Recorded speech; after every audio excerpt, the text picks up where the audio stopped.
Thank you, everybody, for coming. Welcome to the Harvard Faculty Club. Would just like to issue very briefly, I'd like to thank our speakers, Professor Daniel Allen, Curtis Yarvin. I'd like to thank the folks from the Harvard Faculty Club that enabled this to happen. All I've basically got to say is remain respectful. Disruptive behavior, by and large, won't be tolerated. Anyhow, for a brief introduction, Professor Allen is a Harvard University professor, director of the Allen Lab for Democracy Renovation, a political philosopher, ethicist, and public policy expert. She's also a nonprofit leader, democracy advocate, tech ethicist, and author.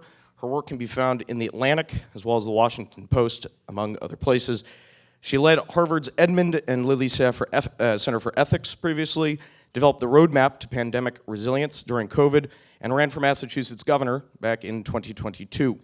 Her scholarship focuses on the reinvigoration of democracy, civic engagement, and institutional reform.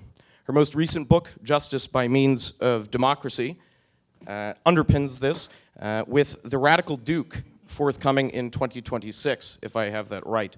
Other works include Our Declaration and Democracy in the Time of Coronavirus. Curtis Guy Yarvin is an American blogger, political theorist, and software developer known by his pen name, Mencius Moldbug. He attended Brown University and was influenced by Silicon Valley's libertarian tech culture in the 1990s and thinkers like Ludwig von Mises, Murray Rothbard, Thomas Carlyle, and Hans Hermann Hoppe. Yarvin developed a critical stance against democratic systems, particularly after reading Hoppe's Democracy, the God That Failed, back in 2001. Yarvin is a founder of the so-called neo-reactionary movement, or the Dark Enlightenment, alongside Warwick philosopher Nick Land. He wrote the blog Unqualified Reservations, advocating for replacing American democracy with an accountable monarchy or corporate-style governance, critiquing liberalism as a pervasive system he terms the cathedral. In 2002, Yarvin found the Urbit networked computing platform. Curtis Yarvin published selections from his blog, Unqualified Reservations, with Passage Press in 2023, and published his first original book, Fascicle 1, Disturbance, with Passage. So I'd like to welcome both of our speakers for a spirited debate, and I figure we ought to get into the first topic. Very briefly, in terms of the format, there will be two resolutions, each which should last for about 30 minutes, with both speakers going back and forth. After those two topics are discussed sufficiently, closing remarks will proceed. So the first matter, resolved. The long-term stability and flourishing of our society is better secured by concentrated executive authority than by democratic institutions. Perhaps for a first statement, Professor Allen. Sure. Well, first of all, thank you, David. Glad to be here, and thanks to all of you for turning out. You've got dark enlightenment and bright enlightenment. So I'm looking forward to the conversation, and I'd like to share a little bit about where I come from in answering this question. You heard in the introduction that I am a combination of Harvard prof and democracy advocate. Folks often ask me, what exactly do you do, Danielle, with all of those different balls being juggled? And the answer is simply I work on democracy, past, present, and future, with no question mark at the end of that. That's a focus I come by super honestly. It's a matter of family inheritance, for starters. My dad's dad, my granddad on my dad's side, helped found one of the first NAACP chapters in Northern Florida in the 40s. Northern Florida at that time was just pretty much the same as Southern Georgia. So it was super dangerous. Lynchings were on the rise. He took his life into his hands to secure the right to vote. On my mom's side, my great-granddad marched with suffragettes on Boston Common in 1917. My great-grandmother ended up as president of the League of Women Voters in Michigan in the 30s. And this was because they believed that empowerment is the bedrock for human thriving and well-being. So I was fortunate to acquire that commitment and view as a young person growing up in my family. No surprise in that context, I took that for granted. I took democracy's value for granted as a young person. And of course, as I came of age, watched my own generation come up in the world, the question of democracy's value got a lot more complicated. I watched a real parting of ways, parting of experience. I have had incredible opportunities, immense privilege here in the cathedral. And as well, having had siblings as well who have thrived and so forth. At the same time, though, I have cousins, kids I used to run around the streets playing football with who aren't here any longer for all the hardest things: substance use disorder, incarceration, gun violence. And I hit a point in 2009, I lost my youngest cousin, where I started banging my head against the wall and thinking, democracy is not supposed to be abstractly valuable. Yes, we embrace these ideals of freedom and equality, but the entire point is that when we do, it delivers a society that makes it possible for every generation to do a bit better than the previous, and also for a whole cohort to come up together. And so I started working on this question of how to change the dynamic of our democracy so that it could actually deliver on the promise of democracy. And that work took me in the first instance into criminal justice reform, trying really hard to change criminal justice reform policy. And it doesn't take very long if you try to actually fix something to discover that even if you've got common sense, cross-partisan solutions, it's really hard to get things through because of governance dysfunction. And at this point, I suppose along this path, I had a philosopher dad. I know Curtis had a philosopher dad too. There's a lot of similarity in that story up to that point. And then here we part ways. Curtis sees this kind of moment in American experience, and he says, look, people, the whole history before 20th century, it's all about absolute monarchs, absolute rule, delivering for people. It's about absolute monarchs who operated in a context of belief in racial hierarchy. They delivered for people in the same way that corporations did, with the mission of maximizing their capital. Their capital is land and people. Because of wanting to invest in land and people, and because of believing in racial hierarchies, they embrace racial cleansing, and that's what you've got to do to have a society that's going to deliver for people. And so Curtis's view is that our 20th century world is founded on lies, the lies of egalitarianism and the lies that democracy can actually deliver for people. And because it's founded on those lies, he thinks it's foundering. He thinks we need regime change. He thinks we need an absolute monarch, unaccountable, no separation of powers, no checks and balances, no limits, and so forth. Could be Trump. We kind of elected him. Maybe that's already happening. That's what Curtis says in his book. Could be Musk. He doesn't say that in his book, but he has said that previously. Hard to say. Trump, Musk, I don't know, duck, rabbit, one or the other. One of them, anyway, is in charge, going to run things for us and make everything better. Now, clearly, we part ways in that question of how to respond to the current moment. Why? Partly that history is false in his book. It is not the case that autocracies over the course of history have delivered good for human beings. They have consistently violated freedom. And I will come back to that point. I want you to focus on the idea of freedom and what it is worth to you. The second point is that egalitarianism is not the weak-minded invention of the 20th century. Egalitarianism has been with us for millennia, has been growing in force, goes all the way back to antiquity. Christianity extended it. Already in the early 1600s, you had indentured servants who struck for the right to vote in Jamestown. That same spirit showed up in Plymouth. Ditto the spirit of egalitarianism for all human creatures, Africans as well as everybody else. The Declaration of Independence was earnest in its commitment to equality. It led to the abolition of enslavement in Massachusetts, as well as in Pennsylvania and Vermont before the end of the Revolutionary War. Rhode Island had already rejected racial hierarchy before the Revolutionary War. In other words, it is not a weak-minded idea of the 20th century. What it does, rather, is reflect the claim of ordinary people to freedom. That's all. It's that simple. That's what egalitarianism means. Freedom is both the power to steer my own life in my private circumstances and to contribute with others to steering the public life and shape that constrains us all, the norms and laws. If you love freedom, there is only one possibility, because every unaccountable, and no absolute power is ever accountable. That's the definition of absolute power, is it is not accountable. No absolute power is ever accountable. Absolute power inevitably corrupts, tramples on, persecutes freedom. So the question that we have right now is not whether to have democracy and the protection of freedom, but only how to have that. The only question is, can we redesign our institutions to achieve that? And we can. And the single most useful thing that we could immediately do is party reform. Get rid of party primaries, get rid of the capture of power by political parties that work on the basis of a shrinking base of population to control our institutions. We, the people, need our power back. And with that, we can, in fact, redesign our institutions for effective functioning. Thank you, Professor Allen. Mr. Yarvin, your response and your own presentation. Well, first of all, I'd like to thank everyone who made this event possible. Professor Allen, of course, showed a lot of courage here and a lot of hard work. I'd like to also thank, Harvard University. We're not supposed to mention the name of the school? Unclear. Unclear.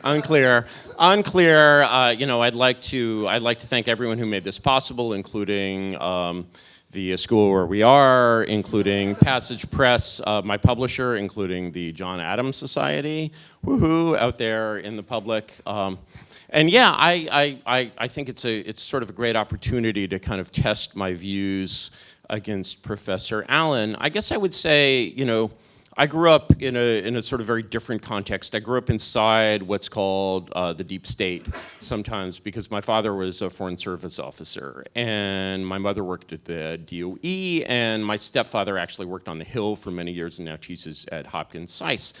And he worked for Biden actually for a while. And when I observed sort of the underbelly of this system from the inside, it did not seem to have very much to do with the kind of abstractions that Professor Allen talks about. And so in a way, I have kind of two preliminary responses to Professor Allen's narrative. One is that, reading her book, and I was reading, Democracy. Was Democracy is a Path to Justice? Is the Other way around, my friend. Justice is a Path to Democracy. Justice by means of democracy. Justice by means of democracy. And reading that, I was sort of like, it made me feel like I was reading, in a way, a work of Islamic history that was written by a Muslim.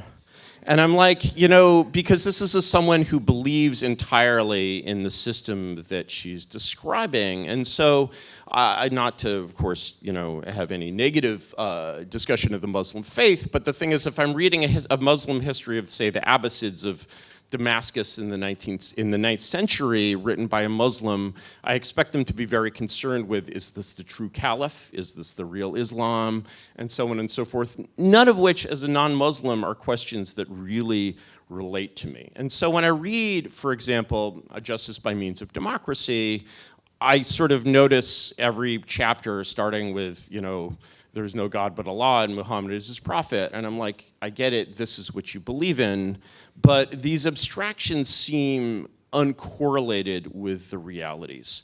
And what this reminded me the most, besides this observation about Islamic history, is it reminded me of one of the books that I really learned political philosophy from, because I'm an adherent of what's called the Italian school of political philosophy. And there was a great, great introduction to this, which I found by chance in a used bookstore, which is James Burnham's The Machiavellians.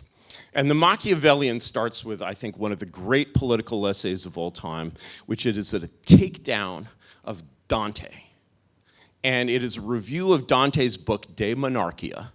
And Burnham, who was at the time metamorphosing from a Trotskyist into a neocon, and he was one of the first to make that transformation. This book is written in 1940.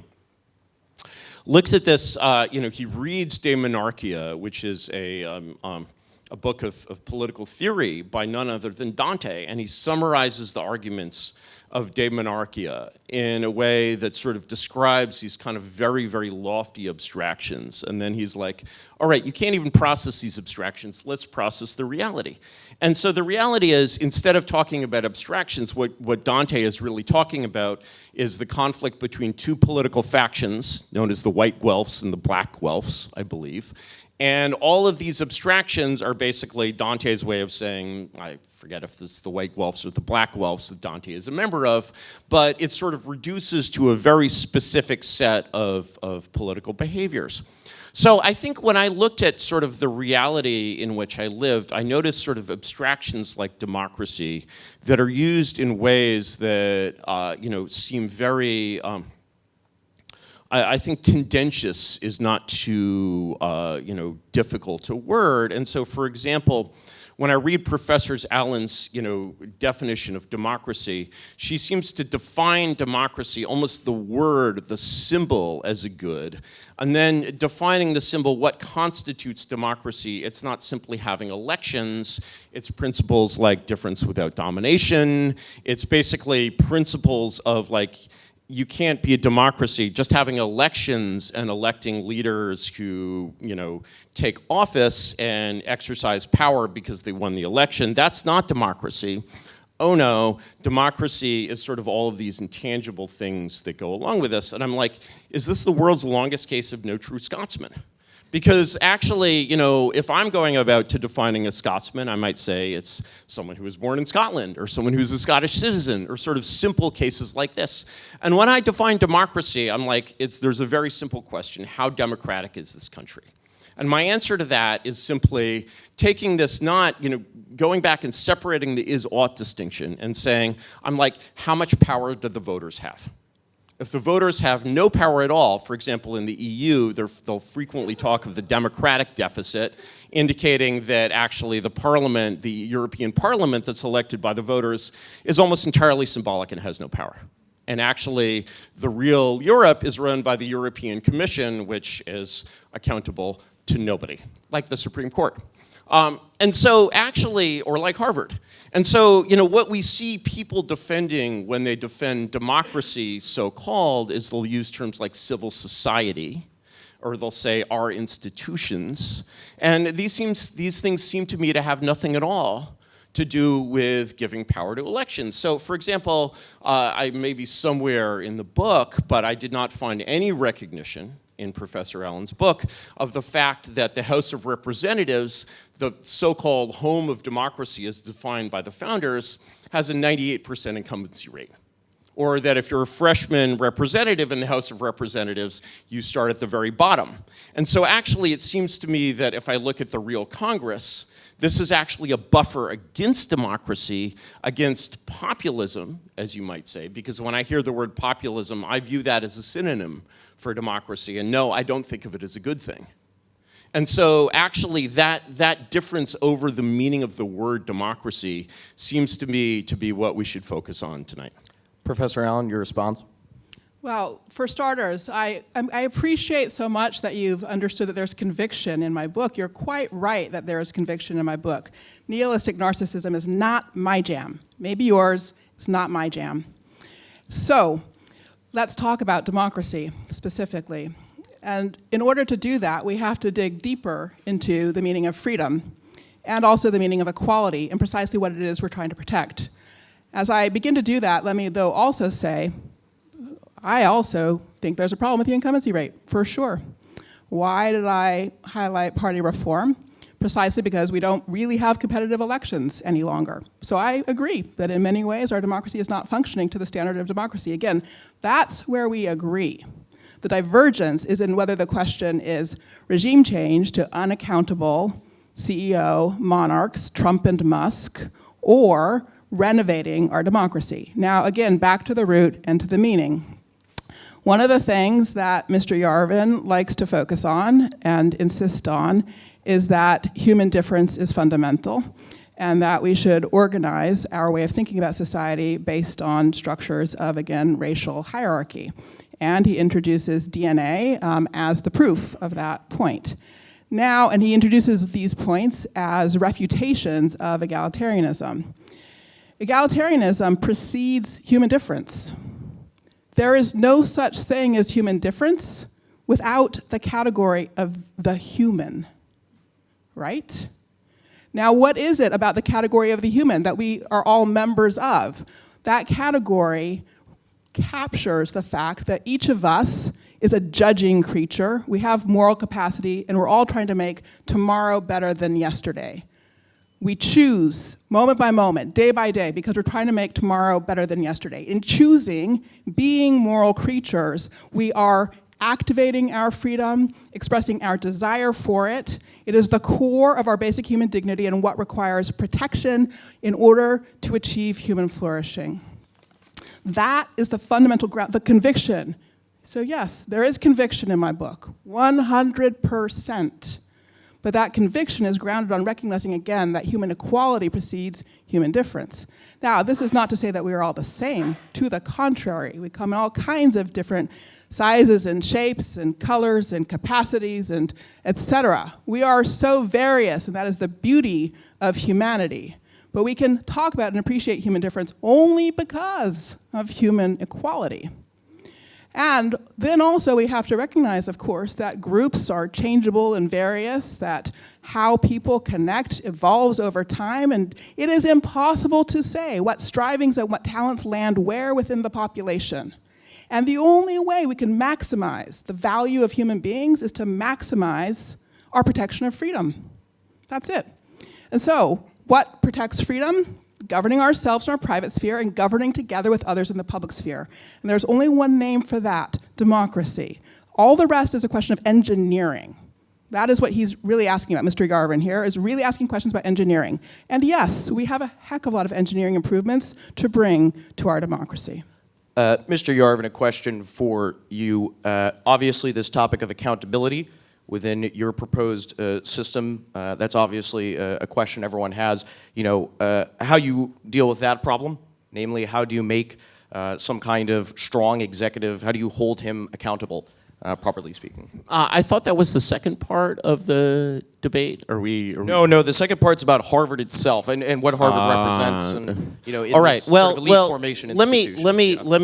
me take a step back and kind of let me first respond to Professor Allen's point about equality, which consists of what I would say a lot of relatively unfalsifiable abstractions. To slightly sharpen the point, I would say that if we consider the statement, all men or all human beings are created equal, we can consider that as an abstract expression of philosophy, as a kind of confession of religious faith, or we can consider that as an empirical statement. If we were to consider it as an empirical statement, I would say, okay, if you consider that true, here's a much more true statement. All identical twins are created equal. And What does that mean? I mean that all identical twins are basically born genetically equal with the same capacities and the same needs and the same goals. I completely reject the idea that all human beings are, sure, we have many things in common, but the regime, the way of living, one of the basic truths of essentially classical political philosophy, which is being rediscovered to this day, is that there is no system of government that is appropriate for all peoples at all times. And you know, as a reductio ad absurdum, I would point to the question of uncontacted tribes. Okay, what is right for the citizens of Greater Andaman Island? Okay, should we invade the Andaman Islands? Should we take away their bows? Should we give them the right to vote? What about the citizens of uncontacted tribes in the Amazon? Is it right for them to be basically rounded up, issued with ballots, and told to vote for the president of Brazil? Will that really be the thing that helps them, basically choosing between Lula and Bolsonaro Jr.? No, I don't think that that's what these people need. And my standard of government goes back to Alexander Pope, who had this great line, for forms of government, let fools contest, whatever governs best is best. I think I messed that up a little. And so when I look at the objective results of governance in this country today, I can't help but observe, our burned out, desolate inner cities. I can't help, but observe there are numerous places in this country where you can go that were clearly flourishing 50 years ago that are no longer flourishing.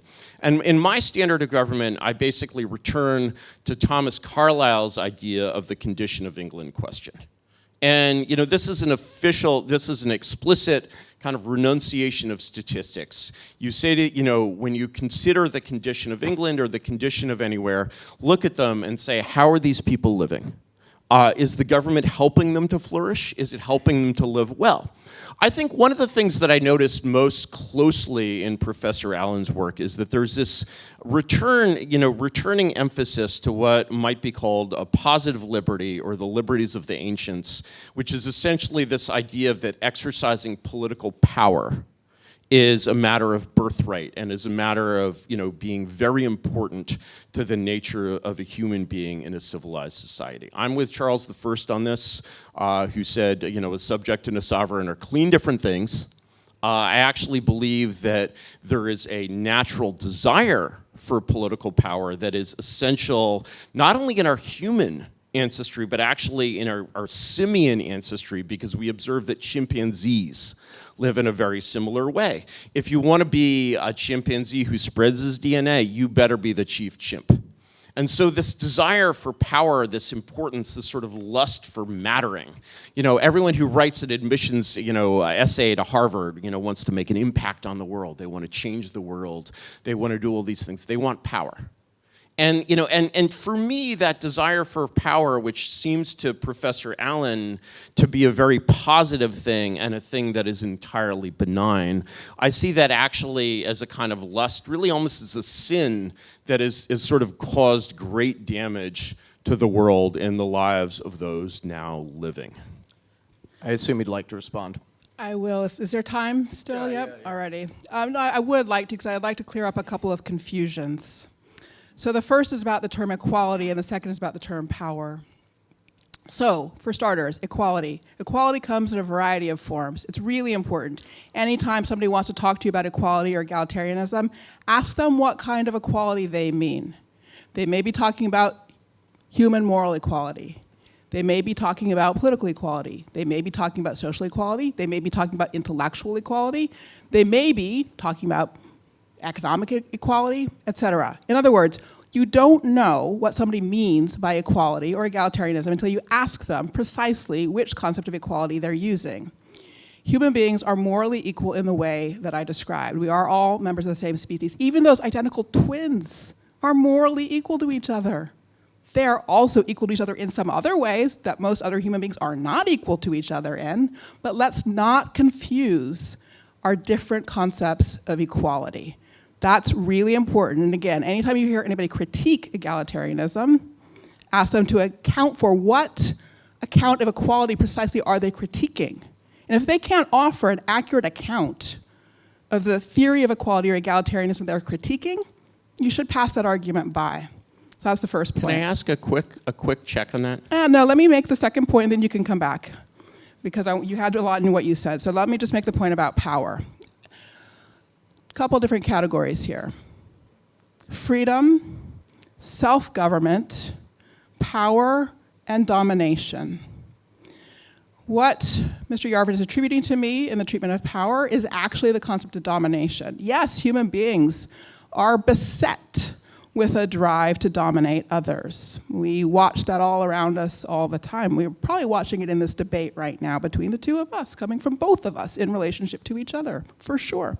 Human beings are beset by the desire to dominate. That is a bad feature of human beings. Why? Because the desire to dominate impedes the desire and aspiration for freedom coming from somebody else.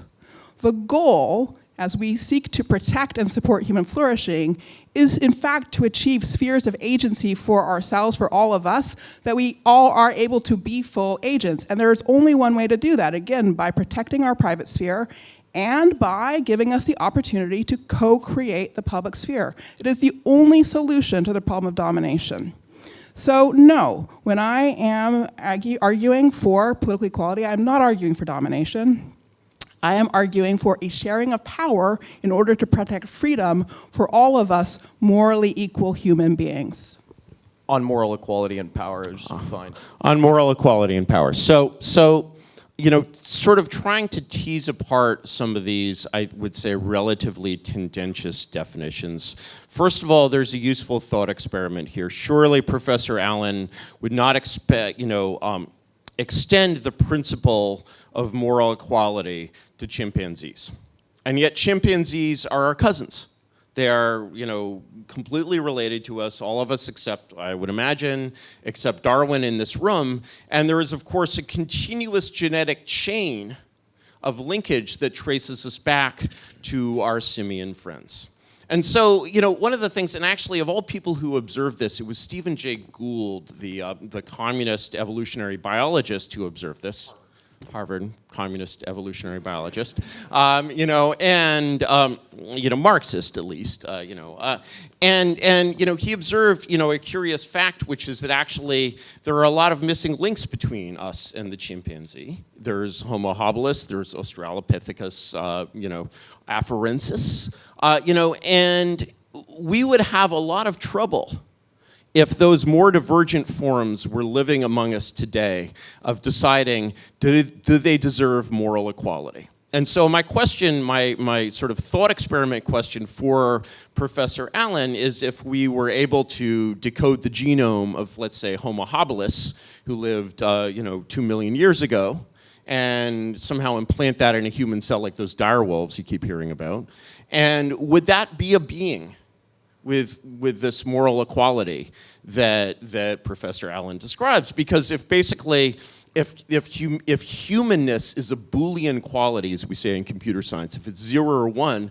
there must have been a mother who was not morally equal to us, who had a child who was morally equal to us.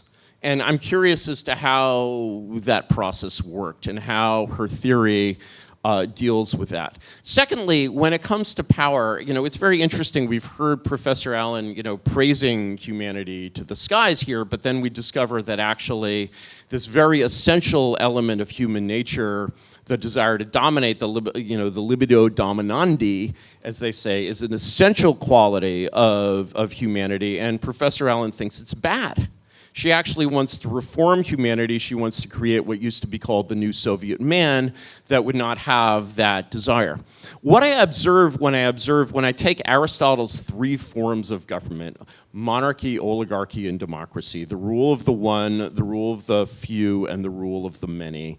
And I think Aristotle kind of made a mistake by saying, okay, there's 6 forms, there's a good form and a bad form of each. I really like them as neutral qualities because I think all of those sort of forms of power, and they are all forms of power, are very, very important. And the principles, I would translate monarchy, oligarchy, democracy in today's terms into the principles of authority or authoritarianism. I translate oligarchy as a concept near and dear here at a university that will not be named as meritocracy or prestige, and I translate democracy as popularity or populism. And so what I see is that all of these forms are active today, and those who believe that our society should be ruled by prestige, by prestigious institutions, by civil society, are very, very against authority. But what you notice is that actually those institutions are quite unaccountable. Nobody elected Anthony Fauci. Nobody elected Anthony Fauci when he basically supervised the program to invent COVID. Nobody elected Anthony Fauci when he covered it up. Nobody elected Anthony Fauci when he told us to stand 6 feet apart based on some science fair project that nobody actually knows where that number came from. And so actually, you know, delegating this authority to prestige, which seemed like a no-brainer earlier in the 20th century, seems like a, you know, maybe there's actually flaws in meritocracy. Maybe there's flaws in relying on prestige. And so when we look at what we call democracy today, what I see it as essentially as a sort of guided democracy, the way we talk about Putin's democracy. Putin's democracy is democracy guided by monarchy. Our democracy is democracy guided in the formula that Walter Lippmann came up with about 100 years ago, is democracy guided by prestige, guided by civil society. And I'd like us to address that squarely. Sure. Professor Allen, just also given time, perhaps if we could focus particularly on what you described as the engineering problems of democracy, which Mr. Yarvin seemed to kind of bring out in the second half of the answer. I know we were also drifting into our second topic there too, which we're probably getting bit. close Yeah, to in time. yeah. So I'll just make a very brief comment about Aristotle because I cannot let it go by having a hash made of Aristotle. That is something I cannot abide because I am very fond of Aristotle.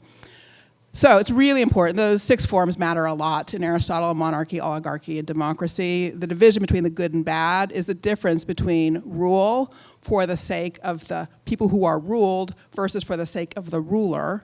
And the thing that Aristotle thinks will achieve rule for the sake of the ruler, or rather the ruled, the people who are being ruled, and get them good government is law, limits, and accountability. All right? So that distinction in Aristotle is absolutely critical. The difference is really between tyranny and monarchy, which is a good form because limited, because bound. And monarchies can be limited and bound. Take British constitutional monarchy, take how it developed in the 18th and 19th century. It has produced a form of good rule and good governance for people. Democracy is not the only form that can do that, but limit, rule, those things are necessary in rule of law. Got it. All right. I think, given where you were going, we can get a little bit into our second topic, which deals directly with Harvard, but it could be interpreted broadly, as Mr. Yarvin was saying, as prestige institutions or civil society. The main question here, resolved: Harvard's model of elite formation, grounded in a contested balance between merit and equality, undermines the democratic legitimacy of the political and cultural systems its graduates go on to shape. Now, given how the coin toss went, Mr. Yarvin, you're allowed to speak first. All right. Well, there's a lot to unpack there, as we say. You know, one of the things I was curious, to sort of see answered in Professor Allen's book, and maybe I didn't see it, but I was sort of curious as to whether, Professor Allen's ideal of democracy supports a Harvard admissions department that judges applicants by the color of their skin rather than the content of their character. And I think that that's a critically important question for these institutions, because of course when we see Harvard taking the role of elite formation, we're essentially looking at the naked reality of an essentially oligarchic institution. Obviously, Harvard, founded in 1636, is considerably older than the United States of America, and I don't think anyone has ever suggested holding Harvard accountable to voters in any sense. In fact, I think most people at Harvard would be repulsed at the idea of letting elected politicians, soiled by filthy democracy, choose Harvard's admissions department. And I think that that's sort of a reflection on the way that this term democracy has drifted so far from its literal meaning. And of course, Professor Allen is I'm sure aware that for most of the history of the term democracy, it was considered a negative term. The founders used the term democracy to mean what we now call ochlocracy, essentially, the bad form, rule by mobs for the mob's own interest, as you might say. And when I look at the way that our system works today, whether it's by the permanent administrative state, which is, like Anthony Fauci, and there are many Faucis out there, is absolutely shielded from democratic accountability. Moreover, attempts to return that to the accountability of the voters under the complicated and not entirely successful regime of the elected president, Donald Trump, have been met with really great resistance. And so when I look at this system, I'm basically like, we find the word democracy being used to actually mean oligarchy. And that strikes me as very, very Orwellian. And I would like to know what is not Orwellian about that. Professor Allen?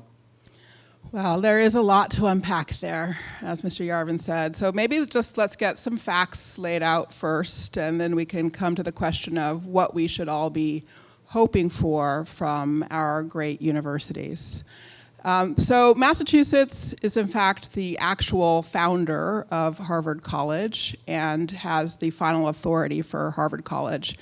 And the state legislature directly did take responsibility for Harvard through the middle of the 19th century. So in that regard, one can't say that it has never been the case, that there has been very direct and clear civic connection for Harvard. And to this day, without any question, the university carries a very strong sense of responsibility for its community. Does it always act successfully in relationship to that responsibility? No, it does not. And there is plenty of work for reform internally in our universities. So that's the first thing to say. Second thing to say is about the relationship between universities and democracy more generally. What should be our goals? What is the history of that? How can we get it right in the present day? The Harvard College was set up in the wake of the Massachusetts Bay Colony, also actually having across its schools established public education, whose main purpose was civic education, and the development of civic strength. The purpose was to make sure that young people understood the laws. Why? Again, to protect freedom so that nobody would be subject to arbitrary treatment because they wouldn't understand the laws. So from the very beginning, the project of education in Massachusetts Bay Colony and the state of Massachusetts ultimately was, again, the project of freedom connected to the structure of the law, and with education institutions having the job precisely of cultivating the kind of civic strength, both of knowledge and relationship, that could support a healthy, self-governing society.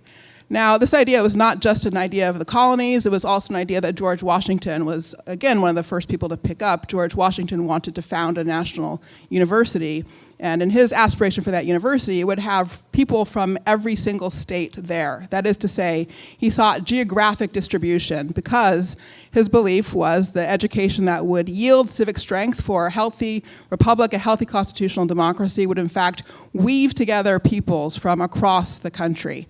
I go through all of this to make the point that the resolution as crafted has a false premise in it. It has in it the premise that egalitarianism and excellence are in tension with each other. They can be, they don't have to be. Excellence and talent are everywhere, and it should be the job of great universities to find that talent wherever it might be. If you didn't find a defense of affirmative action in my book, it's because I have not defended affirmative action. Not now, not over the past 10 years. What I have defended is the idea that universities should have a merit threshold, and above that threshold have a lottery by geographic or socioeconomic categories. So yes, there are lots of different ways to approach the question of how precisely we do admissions, but what is above all important is that as we think about the role of universities in our collective life in this country, the job is, yes, to provide research and knowledge and innovation that support national security, that support economic competitiveness and health, but also that just gives us, I'd say, a two-legged bench when we should have a three-legged stool. We also need our universities to cultivate civic strength. That does require our ability to weave relationships on our campuses among all members of our democratic community across all kinds of backgrounds, including differences of viewpoint and perspective. So there's a heck of a lot to say, but without any question, the ability to protect the life of the mind is also central to protecting freedom. That's the work that we have to focus on. I hear a lot of abstractions there. They're very beautiful abstractions, but in order to make some of the history concrete, let me tell a brief history story here. Does anyone in the room recognize the name Robert Califf? Wow, back room, we got one way in the back with the beanie. All right, what about the name Increase Mather? What about the name Cotton Mather? There we go. Cotton Mather has and as a failed child prodigy myself, I have enormous respect for this. Cotton Mather, besides being the son of Increase Mather, Harvard president, was actually the youngest person ever to matriculate at Harvard, and he entered Harvard at the age of 11. He was generally recognized as a genius. He was also the son of the president of Harvard. They respected, heredity in those days as well. Cotton Mather expected to become the president of Harvard, but he never did. And here is why, which is that, are you familiar with the Salem witch trials? So it turns out that the Salem witch trials were, an epiphenomenon of Puritanism, we've all heard the phrase, till the stock of the Puritans fail, was an epiphenomenon of the radical Puritanism that erupted in Massachusetts after the end of the Dominion of New England, the overthrow of James II, and of Governor Andros. And many, phenomena that were, very strange and bizarre, such as the belief in witchcraft, the idea of what was called spectral evidence, really flourished in New England at this time. Of course, Harvard was quite an old institution at that time. And the way in which the witch craze ended was really remarkable. It was due to this one man, Robert Califf, who was a merchant. He was not an academic. He was basically a citizen of Boston, and he was like, this is crazy. And he wrote a book called More Wonders of the Invisible World, which is a commentary on Mather's book, Wonders of the Invisible World, which is all about the action of demons. He could not get this book published in Massachusetts. He had it published in England, and it was brought back to Massachusetts, and there, I think in the year, sometime in the 1690s, I forget the exact date, that book was burned in Harvard Yard by Cotton Mather. And yet, basically, Harvard's ideal of veritas, truth, seems to be much more important than all of the other ideals Professor Allen has regarded put together. And I think the lesson of Robert Califf, who brought about the end of the witch craze single-handedly by standing up and speaking the truth and being unpopular, being canceled, as you might say, was that he was like, you know what? Actually, I believe in Harvard's ideals more strongly than Harvard does at the moment. And I will basically come to Harvard, I will come to the people of Massachusetts, and I will try to restore these ideals. And the witch craze ended. Cotton Mather attempted to sort of spin it. And he was like, oh, I was really a moderate witch hunter. I didn't believe in spectral evidence in all cases. But his reputation was permanently tarnished as a result of the witch trials, and he never became president of Harvard. And so, I find that very inspiring in a way, because I see that these fundamentally aristocratic and completely non-democratic institutions are actually capable of that level of self-renewal. And that's what I hope for. That's what I hope to see when I come to Harvard or another university of similar reputation, is that I hope to see that genius for self-renewal there. And I think that genius has to sort of contend against the corruption of the immense power that Harvard has and its immense ability to set public policy. And I think that power has corrupted the mission of truth. Professor Allen. Well, I think you'd find much agreement that the spirit of renewal is to be welcomed on our campus and on other campuses. I think that's not a controversial point. And the question really is what the work is to be done. It seems to me that America's universities do need a new social contract with the people of America. And there are a few elements to that.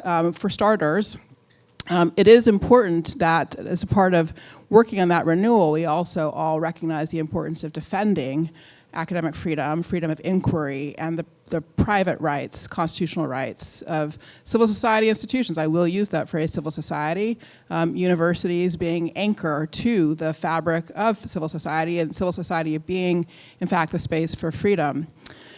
And as we work on defending those things, then their question is, where also do we need to work on renewal?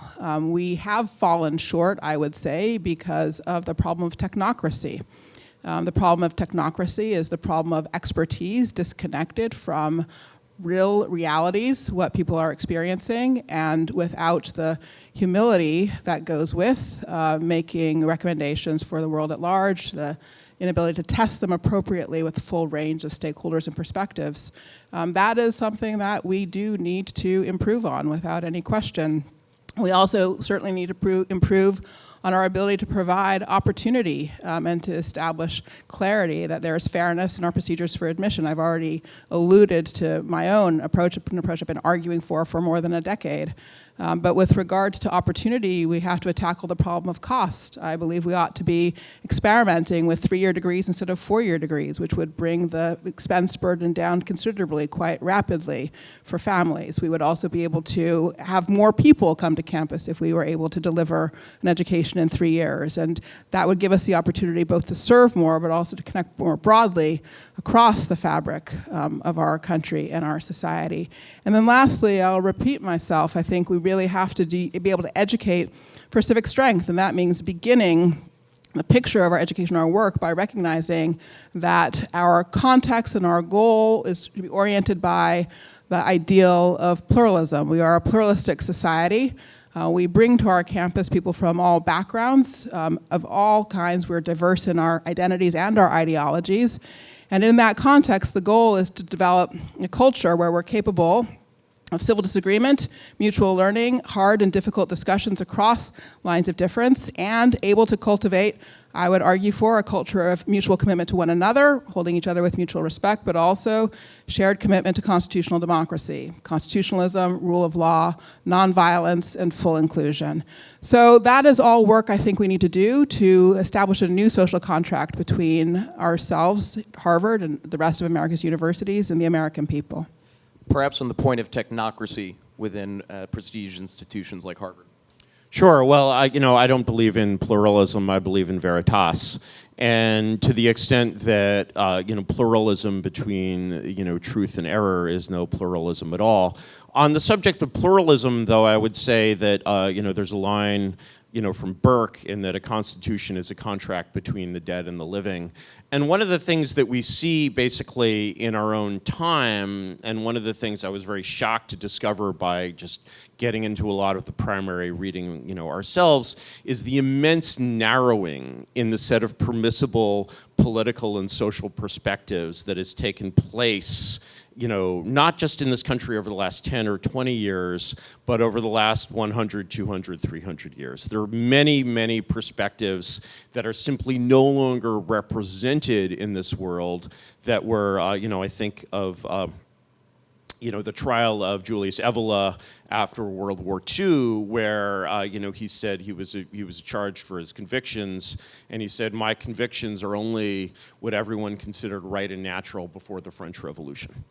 And I don't really see the convictions of Julius Evola or Joseph de Maistre, well represented at Harvard, which is not a problem if they're erroneous. But if they're not erroneous, then there is indeed a problem. And in terms of the, the question of technocracy and the sort of the effect of power on Harvard, I'd like to come back to this case of COVID, because I think it actually tells us an enormous amount about the way our society is governed. I would say that COVID, really is sending us the same message about the way we are governed that Chernobyl sent to the Soviet Union, except it killed a lot more people than Chernobyl. We can't really ignore the fact that virology invented COVID.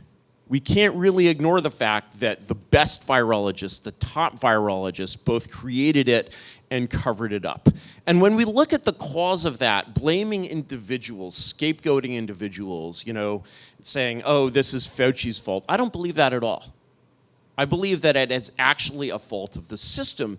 And what I observe of this system is that it is essentially the way that science is governed in the post-war society, is to say, okay, here you're a scientist, you're not here to just be abstractly curious, you're here to solve a problem. And what they wound up doing when saying, scientists, you're here to solve a problem, is that they created a culture of grantsmanship, where a virologist, is out there to say, wow, there's a very serious problem, and I deserve public funds for solving this problem. And that went from SARS-1 being a serious problem to saying, oh, well, more coronaviruses could mutate to become dangerous, viruses, to saying, well, let's mutate these viruses ourselves to kind of help them along to show what could happen accidentally in nature. And so they sort of, transgressed from basically being there to cure viruses to being there to create viruses. And then they realized early in 2020, and if you look at their Slack messages, you'll see this, they realized very clearly that it was very likely that this had come out of Wuhan. Yes, it was a Chinese experiment, but it was actually a Western, sort of research project. And then they made this very, very culpable decision to really behave in an essentially criminal way and cover that up. And so when you look at the incentives of experts, I want to sort of go back and say, again, you have these three forms of governance. You have authority, governance by command, by domination, as Professor Allen would say. You have governance by prestige, and you have governance by popularity. And the initial progressives who established this system, in 1900, the idea of professors setting public policy was unheard of. And people looked at the result of actual democracy, where elected politicians set policy, and they were like, this is corrupt, this is incompetent. Everything people say about Donald Trump, they said about William McKinley. They may be a little more right about Trump than they were about McKinley. I wouldn't say that. But yeah, they looked at American aristocrats of the period, looked at the Gilded Age. They looked at what was called the Great Barbecue. They looked at the idea, okay, this is real democracy. If you put elected politicians in charge of the government, that's the literal word democracy. And they were like, this is terrible. And who can save us from this? And so, you know, the answer of a king wasn't available to them at that time. And so they're like, all right, what if we put the professors in charge? What if we put the experts in charge? What if we put the old aristocrats in charge? What if we put the smartest people in charge? And this seemed absolutely infallible to them. And they did not realize how much that exercise of power would in fact corrupt these people, to the point where it basically led essentially well-meaning non-evil virologists to invent a pandemic that killed 20 million people and then cover it up. And I think that that lesson exists across the board in all of these areas of public policy. I view the Ukraine war as a tragedy very, very similar to the tragedy of COVID. It's basically unaccountable public policy on, with nothing to stop it. And the fact that these structures are oligarchic and based on prestige rather than authority do not mean that they do not have power, and do not mean that they do not have the power to misgovern. Are professors in charge? Is his standard for what makes a professor, is that right? Those sorts of questions. Well, we know for a fact professors aren't in charge because, obviously. But anyway, I'll come back to that in a second, but I want to go back to the very beginning of that set of remarks when Mr. Yarvin suggested that pluralism and veritas are in conflict with each other. That's not the case. To protect freedom is to generate diversity of thought. James Madison said that. Old idea, others have said it as well. And so to protect freedom and is to generate precisely what you need in order to pursue veritas, namely the conflict of ideas required for competitive consideration of hard questions that are rarely given to certain conclusions. So in that regard, actually pluralism is something that helps advance the cause of veritas. Respecting pluralism and protecting pluralism is beneficial to the project of discovery. The project of discovery always benefits from adversarial structures and competitive structures. And so, yes, there's always room for the enterprise of science to improve itself. And no, the professors are certainly not in charge, but who can deny that expertise brings with it a certain kind of power? But again, it's a very specific kind of power. And the question is, how does it sit in relationship to other kinds of power? There, I think the best way of understanding what our goal should be is actually to go back to Aristotle, who gave us a beautiful account of the different kinds of knowledge and expertise that people bring to bear. So again, when he's talking about his different regime types, partly the different regime types also put different kinds of knowledge offerings on the shared table of society. So the people bring things in particular. They bring clarity about values for society. They also bring clarity about their desire to play a role and for what reasons they have for flourishing. The oligarchy category in the ancient sense brings clarity about honor and privileges and rights and things like that. And then in Aristotle's account, the monarchs are those who do bring that trained expertise. Society can generate these things differently in a variety of different ways, but the point is we need all of it.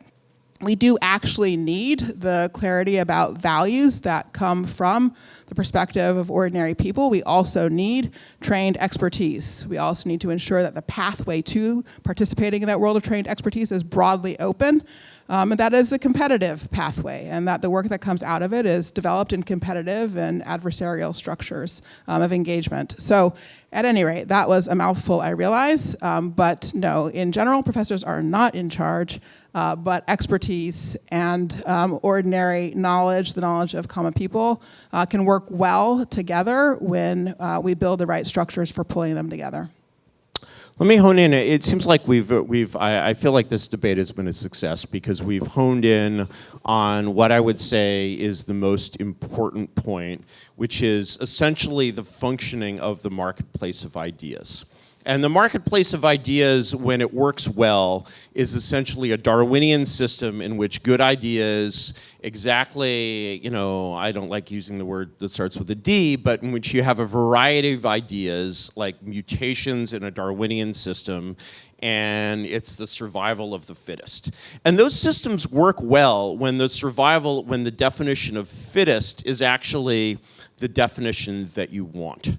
And the essential problem when you have scientists kind of puttering around in their laboratories, breeding beans with other beans, and they're like, look, wow, it works like this. The fittest ideas in that, bucolic condition of 19th century science are simply the truest ideas. You are evolving, you are selecting for veritas. When I look at the way that expertise has worked in the 20th century, ever since public policy started being dictated by ideas at Harvard, what I see is actually very different from that. And again, I'm going to use virology as an example. Within virology, the Robert Califfs of virology did exist before COVID.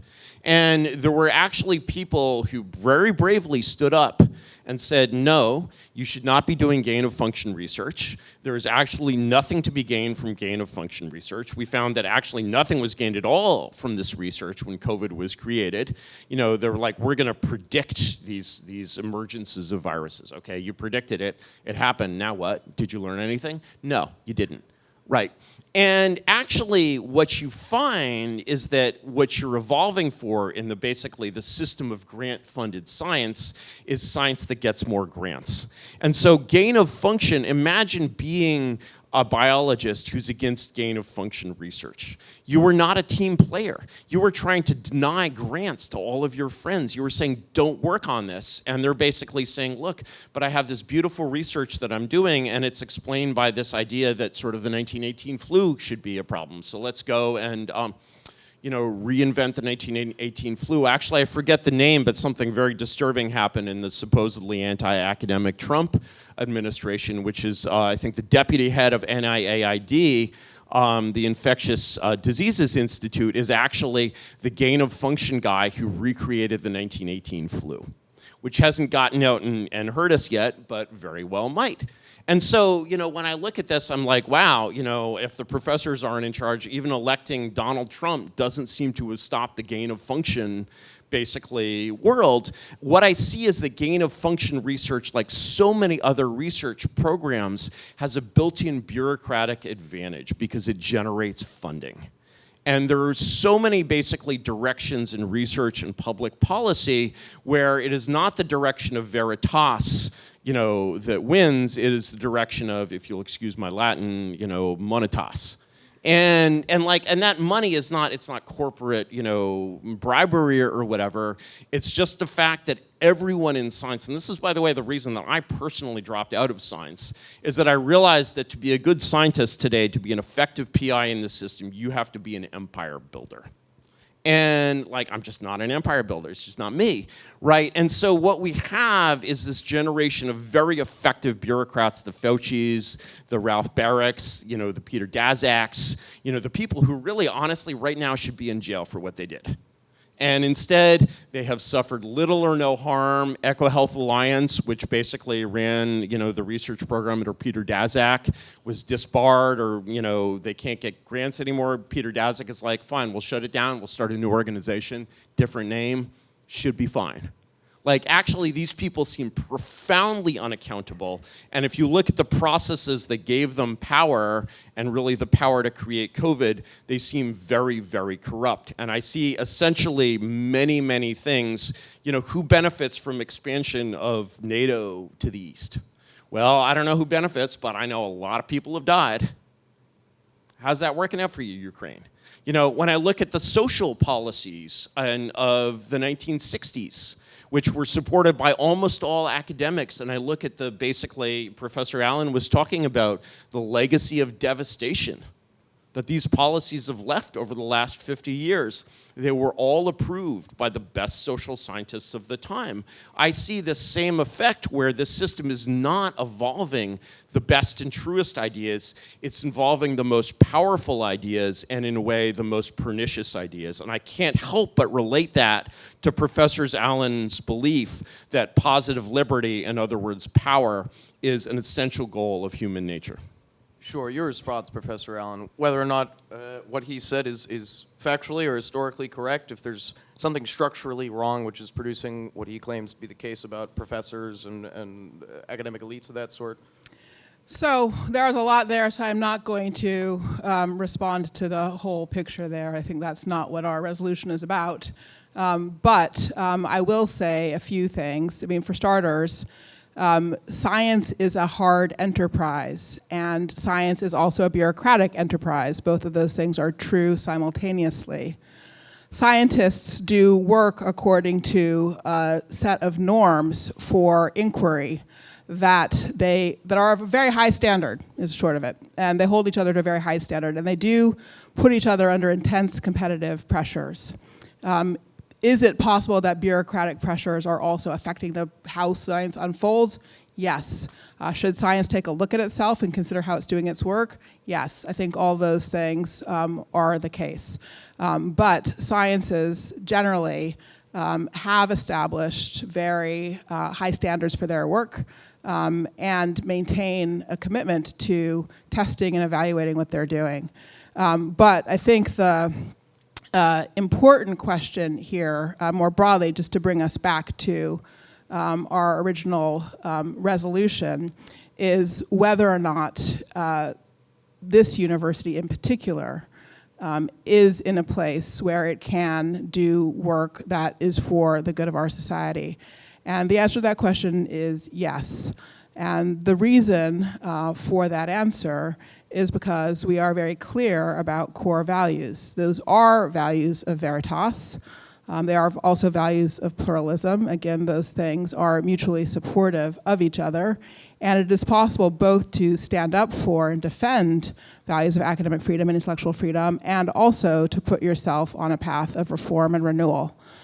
We can defend by renovating, and that is, I believe, the path that we're on. All right, perhaps we can get into closing statements. I think they've allotted 5 to 10, perhaps it was 8 minutes. Mr. Yarvin, if you'd like to start your closing remarks. So maybe I can, in my closing remarks, I could do something a little unusual and kind of argue Professor Allen's side, for the moment, because I think we've seen sort of maybe a little too little of. I've been making the case, and I would like to think somewhat successfully, against oligarchy. Not as an abstract system, because of course we've seen, all of the three forms can work in their own way in different societies, in different structures. Another name for, the positive name for oligarchy is aristocracy. I think Harvard has always, tried to represent, the rule of the best. And, even you see it recovering from the witch craze of the 1690s. You see it recovering from the wokeness craze of the 2020s. And I think it is capable of recovering, and I want to see it recover. And one of the lessons, one of the things that I say to basically people who are on, my side, not that I'm a partisan, I'm just an intellectual. One of the things that I say, to people on my side when I encounter these elite institutions is I'm like, you sort of go through 3 stages of looking at these institutions. First, you see them very distantly, and you see them according to the kind of mythology of the institution. And the mythology of the institution is that there's this incredible cornucopia, this incredible banquet of intellectual delights. Every form of truth is laid out, et cetera, et cetera. And you get closer to these things, and you start to smell them, and you're like, well, especially in certain areas, I'm really looking at a vast dung heap. And that's the attitude that I think many Trump supporters have. They have a very they're just like, there's nothing here, this needs to be scattered to the wind. I would say look closer at that dung heap, and you'll find always in every one of these elite institutions that I have come into contact with, there are real kernels of corn amidst the dung. Okay, and these are the seeds of basically the next generation that are, lead to renewal. There are people that really believe in these values. The values are eternal. Veritas is eternal, and so on and so forth. And when we see, and I believe that I agree with Professor Allen, I believe that there's a capacity for renewal here, but I also believe that it, takes looking very, very hard at what Harvard is and became during the 20th century, which is very different from what it was in any of the past centuries. And unfortunately, when we sort of put it up against, I've sort of discussed, ad nauseum the virtues of an ideal monarchy. And what we have in the Trump administration is very far from being a monarchy at all, because Trump, as he says, is really a rebel and not an emperor, and he's disrupting a system rather than creating a new system. But also, when we look at that, we see many of the failings of monarchy. And so when we, to come back to my updated Aristotelian trinity, where monarchy, oligarchy, and democracy become authority, prestige, and popularity, we see in the Trump administration, we see these classic tropes of authoritarian populism. And it's not wrong, even though Trump is not Hitler, it's not wrong to say that these are both authoritarian populist regimes, and that there's something brittle and something broken and something questionable and something wrong about authoritarian populism without a backbone of prestige, without a backbone of aristocracy, without institutions. And I would say, just as the sort of the challenge of these institutions is to renew themselves, the challenge of the enemies of these institutions is to explain where we go from here and how that prestige is regenerated, and whether it's generated, by the kernels of corn, sprouting again into a new beautiful cornfield, whether it's represented by new institutions is unclear. But what is clear is that prestigious institutions are necessary and essential. Prestige is essential.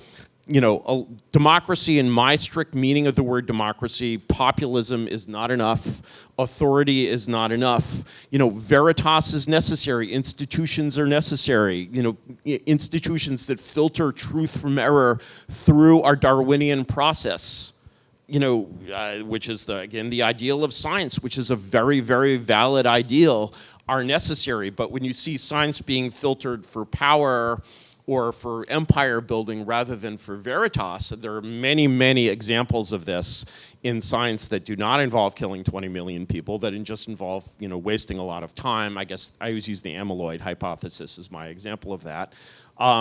You basically see a really considerable amount of redirection that needs to take place and restructuring that needs to take place to serve these ideals. Whether that restructuring takes place as a result of an internal process of renewal or an external process of forced renewal is, I think, very, very unclear in the historical situation in which we exist. But I would, and I hope we can agree on this, institutions like the university that we're at are necessary and essential, and a lot of change is needed within them. Thank you, Professor Allen. Thank you. We can agree that universities like this are essential and have a distinguished history, and also have available to them a distinguished future, that they do also have within them already the energies and dynamism of renewal. The question really, I think, is about the broader context. What are those institutions contributing to? Are they contributing to the ongoing life of a free society for free and equal self-governing citizens, or for an alternative? One of the arguments in Mr. Yarvin's book is that Hitler and Stalin gave absolute monarchs a bad name. And in his argument, they gave absolute monarchs a bad name because, in his argument, they were driven to excess, the excesses of the Holocaust and the gulags, because of existential threats from the Anglo-American alliance. Now, this is not good history of the unfolding of the totalitarian impacts of Nazi Germany and Stalinist Russia.